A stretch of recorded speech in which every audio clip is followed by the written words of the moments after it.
Welcome back, and now for the news in detail. Pakistan says its eastern and western borders will remain closed for 2 more weeks as coronavirus cases surge in the country. This was announced by Prime Minister's aide on national security, Mueed Yusuf, in a media briefing in Islamabad. Meanwhile, Pakistan Army has deployed troops across the country to help ensure the government's containment measures over the COVID-19. Yusuf said all the flights will remain suspended until 4th of April, as per the earlier decision. Meanwhile, a team of 8 Chinese doctors with medical supplies arrived in Pakistan to help the country in its fight against the outbreak. The medical aid includes testing kits, masks and medical gloves, along with over 200 ventilators. There are more than 1,400 confirmed coronavirus cases in the country, with 12 deaths. 25 people have recovered from the disease. In the US, the number of new coronavirus cases has crossed to over 100,000, the highest in the world, while the global deaths from the pandemic have now reached 28,374. More in this report. Countries continue to exert strict measures to contain the pandemic after it spreads to 202 countries and territories. As the death toll in the U.S. reaches nearly 1,700, President Donald Trump has signed the largest bailout package in the country's history, worth $2 trillion. Trump says the U.S. will produce 100,000 ventilators in 100 days, pledging to take care of domestic needs while also helping other countries. Within the next 100 days, we will either make or get in some form over 100,000 additional units. And I guess to put it in other words, in the next 100 days, we'll receive over 3 times the number of ventilators made during a regular year in the United States. And that doesn't include all of the thousands and thousands that we've given to the various states, a lot of them. The global health body says they are testing new vaccines to provide proper medicine in the market as soon as possible. Today, we're delighted to announce that today in Norway and Spain, the first patients will shortly be enrolled in the Solidarity trial, which will compare the safety and effectiveness of 4 different drugs or drug combinations against COVID-19. The World Health Organization has warned governments against using medications not scientifically proven to fight the pathogen.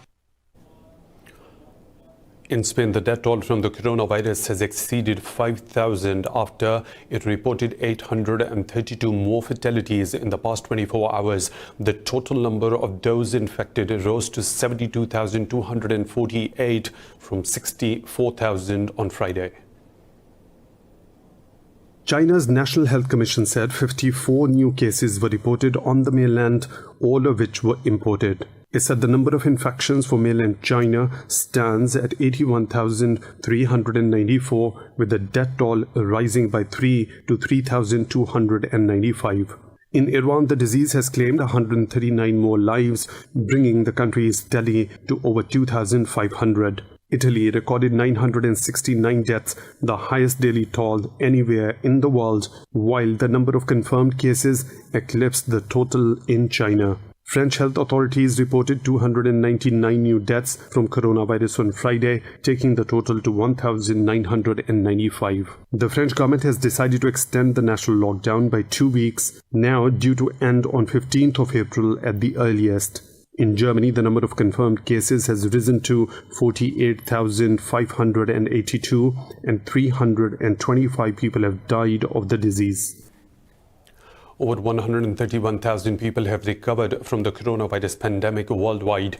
Data from the Johns Hopkins University shows China has the highest number with nearly 75,000 recoveries. Other countries with the most recoveries are Iran with over 11,000, Italy with nearly 11,000, and Spain with over 9,300.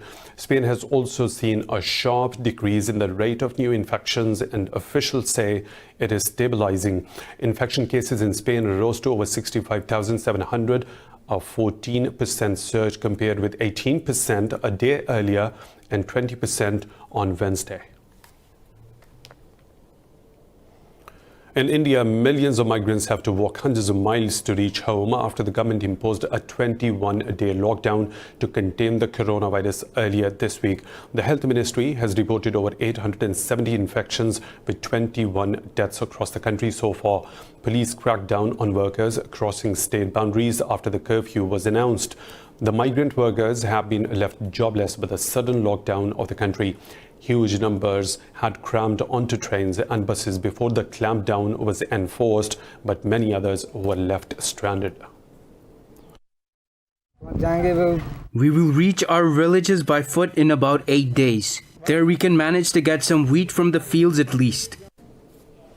In India, Anti-Citizenship Act protesters are living in fear after authorities publicly named and shamed them. The Indian government has been facing nationwide demonstrations against the controversial law since 11th of December. The situation has worsened after authorities put demand notices threatening fines and property confiscation outside their houses. The families of the accused said the notices have humiliated them in their locality. The accused police of religious discrimination, as 52 of the 57 accused are Muslims. On 16th of March, police asked 13 protesters to pay 2.1 million rupees in damages or face legal punishment. The Taliban have refused to negotiate with the team chosen by the Afghan government for talks with the group. In a statement, Taliban spokesman Zabiullah Mujahid said the government's team doesn't include all the Afghan factions. Yesterday, the government unveiled its 21-member delegation, which includes politicians, former officials and representatives of the civil society. Former Directorate of Security Chief Masoom Stanagzai will head the delegation, which includes 5 women members as well. The development comes 2 days after the Taliban and Kabul agreed to start releasing each other's prisoners by the end of this month. This move is likely to pave the way for talks with the Taliban aimed at ending the decades-long war. It is not immediately clear whether Ghani's political rival Abdullah would endorse the team selected. An Indian was reportedly among the 3 attackers who stormed a Sikh Gurdwara in Afghanistan's capital earlier this week. 25 Sikh worshippers were killed while 8 others were wounded in the raid. Quoting security officials, Indian media said the attacker belongs to the southwestern state of Kerala. The report said after the attacks, ISIS uploaded the 29-year-old Indian citizen's photograph on its website. It said Mohsin, alias Abu Khalid al-Hindi, left India 2 years ago, and there is no information when he joined the terrorist group. ISIS Afghan offshoot, Islamic State in Khorasan province, claimed the responsibility for the attack. In Libya, the UN-recognized government says it has detected the arrival of 3 military cargo planes from the United Arab Emirates in violation of a UN arms embargo on the country. In a statement, it said the planes arrived at an airbase controlled by UAE-backed commander Khalifa Haftar in the city of Al-Marj. Libya has been marred by violence since April, when Haftar launched an offensive against the government to take over Tripoli. Since the ouster of the late ruler Muammar Gaddafi in 2011, 2 seats of power have emerged in Libya. Warlord Haftar in eastern Libya, supported by Egypt and the UAE, and the Government of National Accord in Tripoli, GNA, has UN and international recognition. Libya's legitimate government has been under attack by Haftar's forces since late April. More than 1,000 people have been killed in the violence. Israeli warplanes have bombed multiple locations in the Gaza Strip. In a statement, the Israel Defense Forces say jets struck Hamas posts in retaliation to a rocket fired from the region. There are no immediate reports of the damage and the casualties caused by the airstrikes. Palestinian officials said Israeli Air Force jets struck several targets in the Hamas-run coastal enclave. The projectile was the first in almost a month when a rocket was fired towards southern Israel but landed inside the Gaza Strip. The raid comes as both the parties fight to contain the coronavirus. Turkey says it has killed 8 Kurdistan Workers' Party militants in an airstrike in northern Iraq. In a statement, Turkey's National Defense Ministry says the military's counter-terrorist operation was carried out in the Medina region. The ministry said Turkey will continue destroying weapon caches and shelters used by the terrorists. It said over 400 Kurdish militants have been killed in northern Iraq over the past 5 months. Turkey holds the PKK responsible for the deaths of some 40,000 people in a 30-year conflict. It's time for a short break. We'll be back with more stories, but stay tuned with Indus News.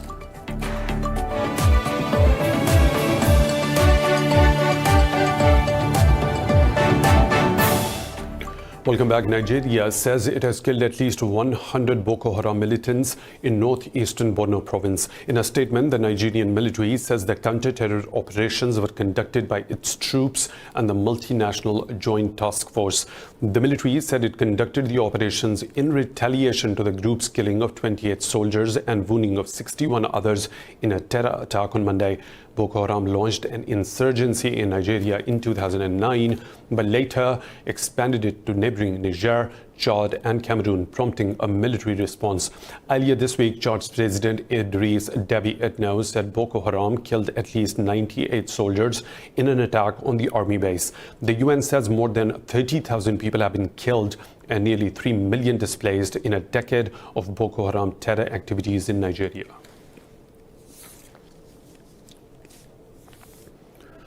Guinea has voted in favor of a change in the constitution that will allow President Alpha Condé to govern for more 12 years. Provisional results of the referendum show almost 92% of the voters supported the constitutional changes.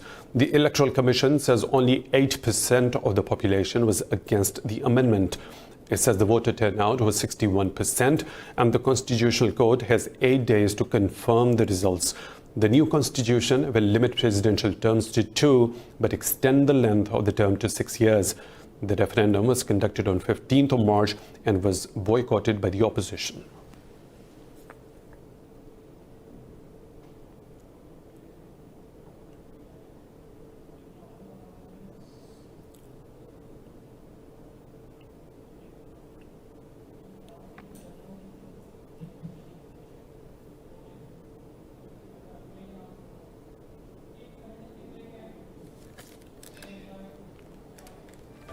More stories to follow, but right after a short break. Stay tuned.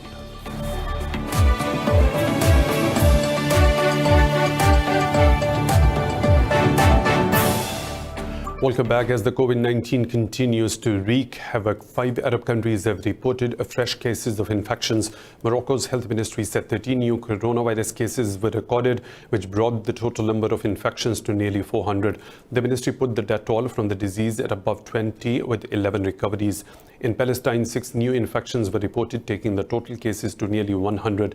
In Oman, the health ministry said 21 new infections were registered, which brought the total cases in the Gulf state to above 150. Sudan and Mauritania reported 5 cases each. At least 27,000 people have died from the deadly disease across the world.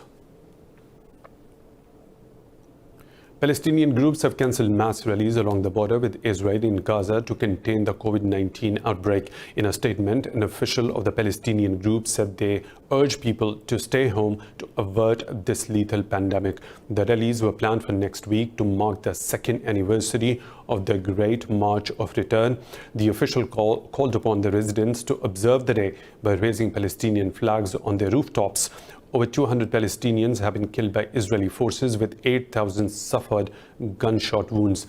So far, 9 out of the 97 coronavirus cases in the Palestinian territories have been confirmed in the Gaza Strip. North Macedonia has officially joined the North Atlantic Treaty Organization. It has become the 30th member of the alliance after resolving a long-running name row with Greece. The move caps a successful week of diplomacy for North Macedonia after the EU agreed to start membership talks with Skopje. The U.S. State Department says the Balkan republic submitted its instrument of accession to NATO in Washington for the membership process to be completed. U.S. Secretary of State Mike Pompeo says North Macedonia's NATO membership will support greater integration, trade, security and stability across the region. In February last year, NATO countries signed North Macedonia's accession protocol. After that, all 29 national parliaments ratified the country's membership. Brazil's President Jair Bolsonaro continues to deny the threat of the novel coronavirus pandemic. Bolsonaro cast doubt on Sao Paulo's death toll, saying it seemed too large, and accused the state governor of manipulating the numbers for political ends. Bolsonaro repeated his commitment to protect Brazil's economy, saying hunger will kill more people than the pandemic. With infection cases topping 3,493 deaths, Bolsonaro has argued for normality while calling the virus a little flu.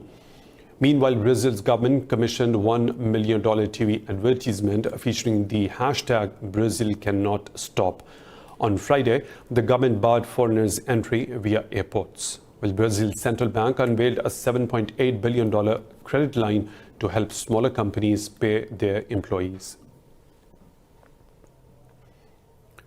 Venezuela has opened an investigation into an attempted coup allegedly carried out by opposition leader Juan Guaido. Attorney General Tariq Saab said Guaido authorized the purchase of weapons to overthrow President Nicolas Maduro. It is not the first time President of National Assembly Guaido has been accused of wrongdoing by the government. In 2019, he was accused of hiding or falsifying his assets, data, as well as receiving money from local and the international organizations without justification. Saab also named retired General Cliver Alcala and Captain of the National Guard Antonio Torres among the accused.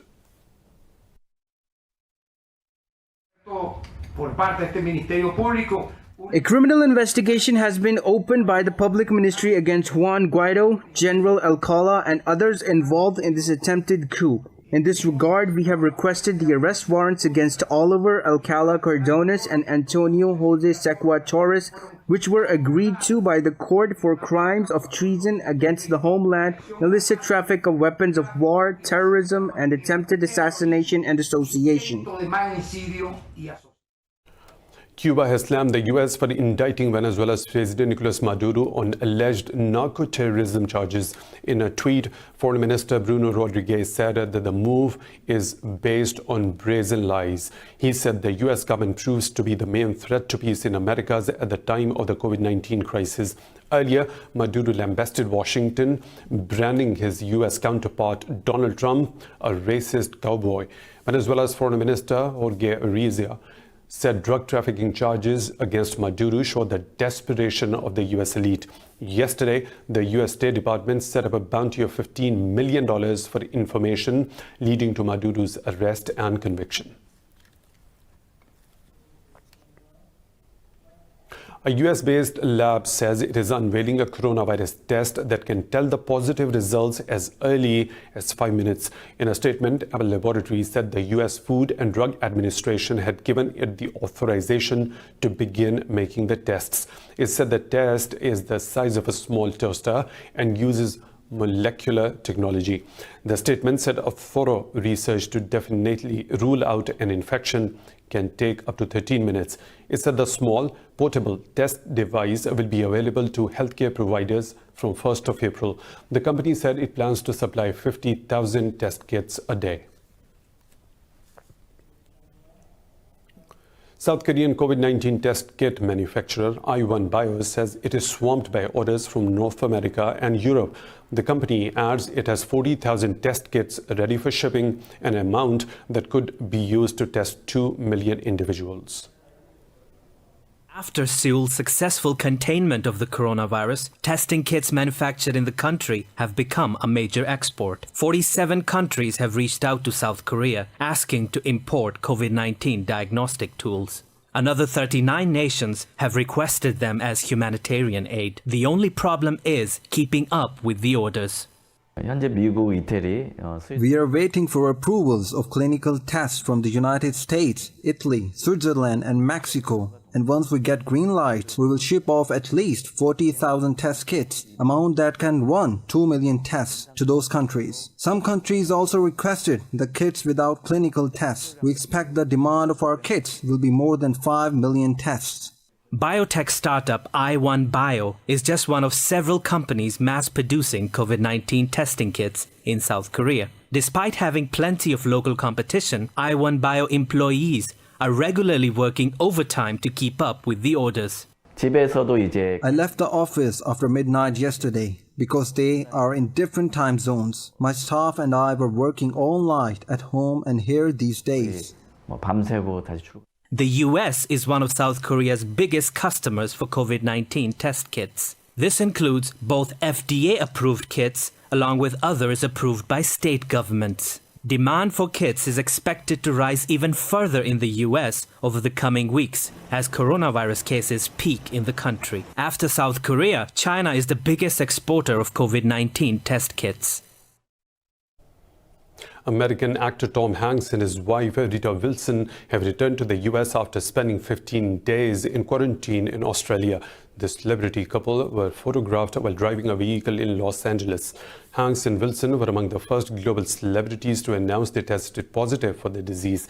They were treated in a hospital in Australia and isolated themselves for a further period. Earlier, Hanks said it had been 2 weeks since their first symptoms and that they were feeling better. NASA has procured a new SpaceX capsule to ferry cargo and supplies to the agency's planned lunar space station. National Aeronautics and Space Administration said the Dragon XL spacecraft will help astronauts collect lunar surface samples. SpaceX said the Dragon XL is optimized to carry over 5 metric tons of cargo to Lunar Gateway space station. SpaceX said the latest Dragon variant will be docked at the orbital station for 6 to 12 months per mission. NASA plans to build Lunar Gateway outpost that will orbit the moon sometime within the next decade. SpaceX will get a portion of a $7 billion NASA contract to use its biggest rocket Falcon Heavy to send Dragon XL spacecraft to the Lunar Gateway. More stories to follow right after a short break. Stay tuned.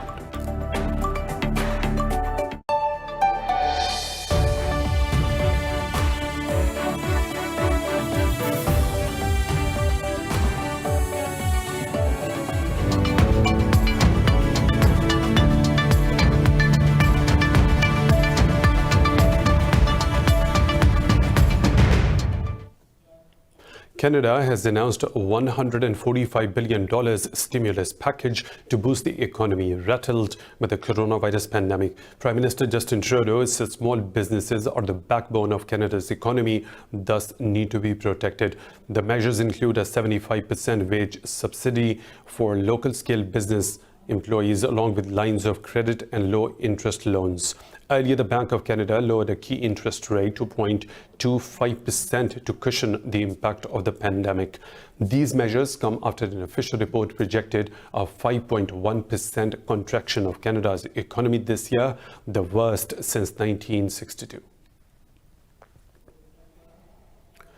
American auto giant General Motors has reached a $120 million settlement over defective ignition switches. The preliminary settlement was filed with a federal court in Manhattan, with GM denying any liability. GM customers had claimed that their vehicles lost value because of the faulty ignitions, while 124 deaths were also linked to the defective system. The company said it will contribute $70 million, while the rest will come from a trust established during the company's 2009 bankruptcy. A judge is yet to sign off the agreed payout, with the automaker already having paid out over $2.6 billion in penalties and settlements. GM has recalled over 2.6 million vehicles since 2014 over the malfunction that could cause engines to stall and prevent airbags from deploying.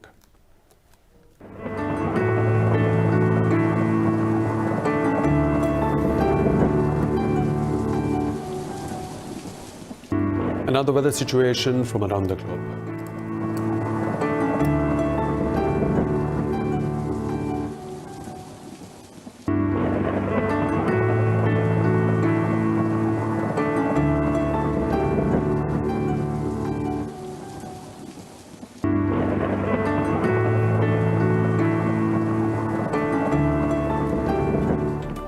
And that's all for now. For the latest updates, you can follow us on social media at Indus.News.